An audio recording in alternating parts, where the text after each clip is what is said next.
Quand on parle de la santé mentale des personnes réfugiées, la plupart d'entre nous pensent immédiatement à une chose, les expériences terribles qu'elles ont vécues dans leur pays d'origine. Mais si ce n'était que la moitié de l'histoire?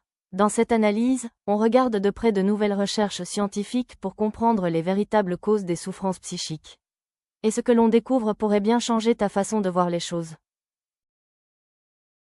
Commençons par ce que beaucoup pensent et ce qu'on entend souvent. Les problèmes psychiques des réfugiés seraient une conséquence directe de la guerre et de la violence qu'ils ont vécue avant de fuir. C'est une idée qui semble assez logique. Mais la grande question est, est-ce vraiment aussi simple? Cette explication suffit-elle pour comprendre toute la situation? Ou bien, et c'est le point essentiel, est-ce qu'on passe à côté d'un facteur décisif? Pour le comprendre, regardons non pas des opinions ou des impressions, mais des données concrètes. Une étude scientifique nous offre une perspective beaucoup plus profonde, basée sur des preuves, et elle remet sérieusement en question le récit habituel. Entrons dans le sujet. La base de cette analyse est une étude publiée en 2024. Des chercheurs ont étudié 305 réfugiés et demandeurs d'asile afghans en Autriche afin de comprendre ce qui influence le plus leur santé mentale. Pour cela, les chercheurs ont examiné deux types de facteurs. D'un côté, les traumatismes avant la migration, les événements terribles vécus avant ou pendant la fuite. De l'autre côté, les facteurs de stress après la migration, les difficultés et pressions du quotidien dans le pays d'accueil. Et c'est là que cela devient vraiment intéressant. L'étude montre à quel point ces facteurs de stress après l'arrivée jouent un rôle énorme, et souvent sous-estimé. Regarde ce chiffre, 97%. Presque toutes les personnes interrogées ont déclaré souffrir d'au moins un de ces facteurs de stress après leur arrivée. Ce n'est donc pas une exception, c'est presque la réalité générale. Mais que signifie concrètement, facteur de stress? Il s'agit de situations chroniques et épuisantes, l'incertitude permanente sur l'avenir, l'interdiction de travailler et l'impossibilité de subvenir à ses besoins, de mauvaises conditions de logement, la peur d'être expulsé et une profonde solitude. C'est une lutte quotidienne. Et cela nous amène au cœur du problème.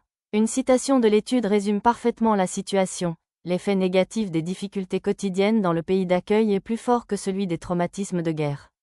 Laisse-toi un instant pour réfléchir à cela. Cela signifie que ce n'est pas seulement le passé, mais surtout le présent qui rend les gens malades. L'étude donne un exemple très fort de ce phénomène. Elle montre à quel point les systèmes créés par les humains, nos lois et notre bureaucratie, peuvent influencer la santé mentale, parfois plus que l'histoire personnelle elle-même.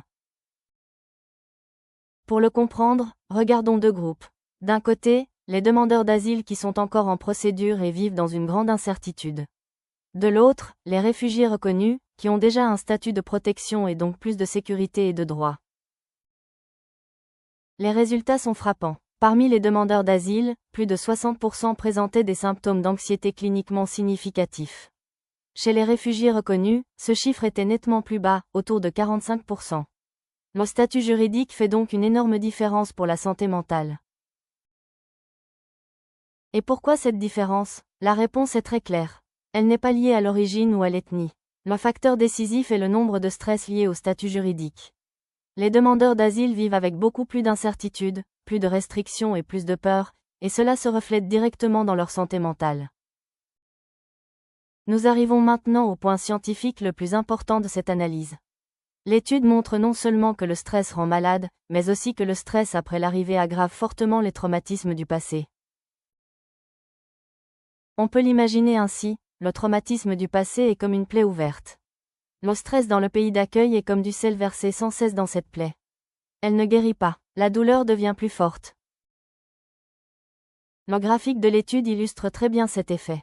Il montre que le lien entre les traumatismes passés et la dépression actuelle devient plus fort lorsque le stress actuel augmente. La ligne supérieure en pointillé représente les personnes qui vivent avec beaucoup de stress. Et c'est précisément chez elles que le traumatisme passé a l'impact le plus fort. Le stress d'aujourd'hui renforce donc les blessures d'hier. Qu'est-ce que tout cela signifie? Cela demande un changement fondamental de perspective. Nous devons arrêter de nous concentrer uniquement sur le passé immuable des personnes et regarder davantage les conditions que nous créons aujourd'hui. Le problème n'est pas qui sont ces personnes, mais dans quelles conditions nous les faisons vivre.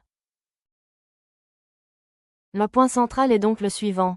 Dans ce contexte, La souffrance psychique n'est pas simplement une caractéristique que les personnes apportent avec elles. Elle est souvent le résultat direct des conditions politiques et administratives qui existent ici. Autrement dit, elle est produite ici. Et cela nous amène à une dernière question importante. Si l'attente prolongée, l'incertitude et l'exclusion rendent clairement les gens malades, alors ce n'est pas une tragédie inévitable. C'est une question de décision politique. La question n'est donc plus seulement comment traiter les traumatismes, mais comment arrêter de les aggraver. Aujourd'hui, nous avons présenté une étude de Pooya Andisha publiée en 2024. Tu as des questions ou des idées de sujets? Écris-nous à youtube@empowermigra.com. Empower Migra, comprendre commence par écouter.